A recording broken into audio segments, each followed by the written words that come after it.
Midday, kitchen prep, ahead of the lunchtime rush.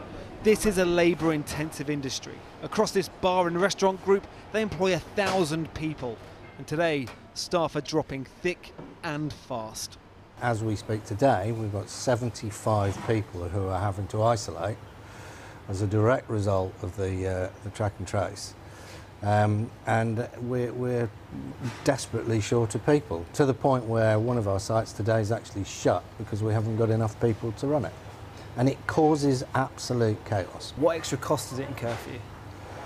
Well, I mean, in its most extreme, we've got people staying in hotels who are having to go from one site to another to fill in to do the stuff.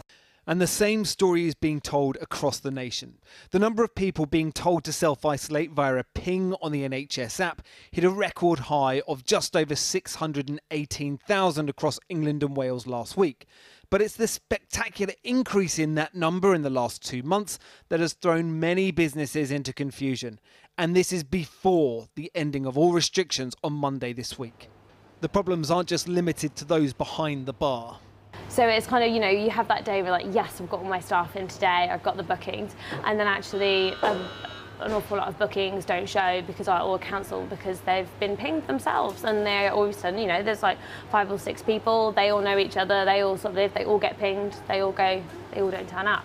And all your money goes with them? Yeah.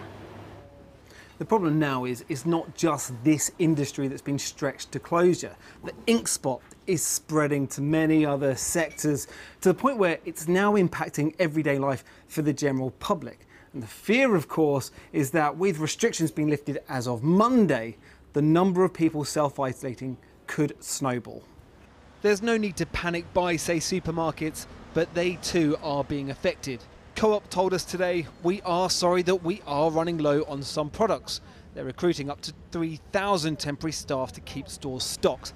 And the managing director of Iceland said photographs of empty shelves splashed across the newspapers were, quote, isolated incidents, but there are problems. We need clarity, and we need key worker exemption for retail workers, but also HGV drivers around these isolation rules so that we can get on with our critical job of feeding the nation.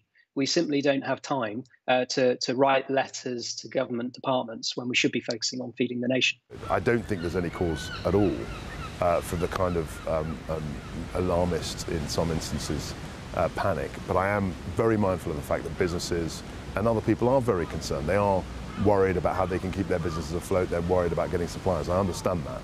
But I think we shouldn't try and create a false sense of alarm.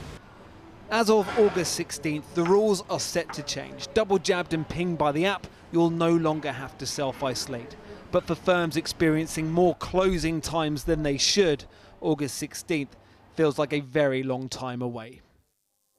Well, I was hoping to have some more news to report to you. The government had said that they would be releasing some guidance for business. And the hope from business was that this would be a list of key sectors or key workers who would be exempted from self-isolating if they got pinged, possibly if they've been double jabbed and they have a negative COVID test. This morning, the Business Secretary, Kwasi Kwarteng, said that would be released today. Well, it's, 7:05? We still haven't had anything yet. As you can imagine, that hasn't gone down particularly well with the businesses that we were talking to today. Now, the latest I've been told is that we might hear something by the end of this evening. We're still not being told how much detail will actually be in it, but not for the first time in this pandemic, a long-awaited announcement remains, well, just that, long-awaited.